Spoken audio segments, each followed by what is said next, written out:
வணக்கம்ப்பா. இப்போ ஆண், பெண் யாரை பார்த்தாலும் முடி கொட்டுதுன்னு தான் சொல்கிறாங்க.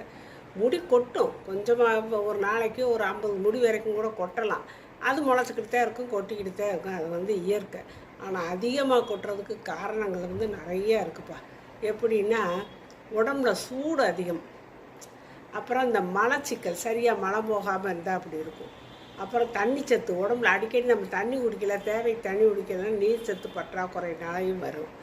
அப்புறம் தூக்கம் பத்தாமல் தூங்குறது, லேட்டாக படுக்கிறது, சீக்கிரமாக எழுந்திரிக்கிறது, இல்லாட்டி ரொம்ப லேட்டாக படுக்கிறது, இதெல்லாம் முடிய கொட்டுறதுக்கு வழி இருக்குதுப்பா. அப்புறம் சத்து குறைபாடு.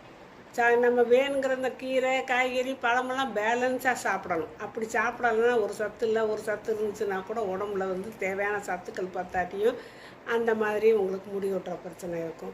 அப்புறம் மண்டை காஞ்சு போயிரும்ப்பா ஒரு சிலருக்கு. ஏன்னா எண்ணெயே காட்டுறதில்ல, எண்ணெய் தேய்ச்சி குளிக்கிறதில்ல, தலையில் எண்ணெய் வைக்கிறதில்ல, என்னென்னா ஷாம்பை போட்டு குளிச்சுட்டு கழுவி விட்டு போயிடுறாங்க.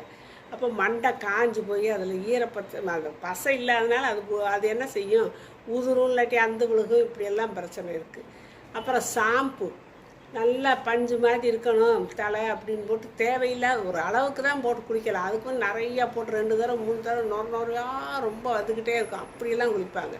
அப்புறம் தண்ணி சரியாக அலச மாட்டாங்க. அதை இருக்கிற தண்ணியில் கொஞ்சம் தண்ணியில் அலசி விட்டு போயிடுவாங்க. அப்போ அந்த இதெல்லாம் போய் கெமிக்கல் பிரச்சனையாகி அது மண்டை முடி உதறதுக்கு இதாகுது.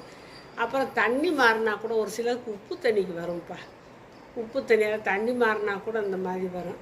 தலை குளிக்கிறதுக்கு மட்டும் கொஞ்சம் நல்ல தண்ணி ஏதாவது வச்சு குளிச்சுக்கலாம். இல்லாட்டி உப்பு தண்ணி தான் அவங்க வீட்டில் இருக்குது, வேறு வழி இல்லைன்னா அதை நல்லா கொதிக்க வச்சு ராத்திரி நேரமே கொதிக்க வச்சு பேசாமல் வச்சிடணும். ஒரு பக்கெட்டில் வச்சிட்டோம்னா, ஒரு பக்கெட்லேயோ ஒரு பாத்திரத்துலேயே வச்சிட்டோம்னா மேலாக ஆடை படிஞ்சிருக்கும்.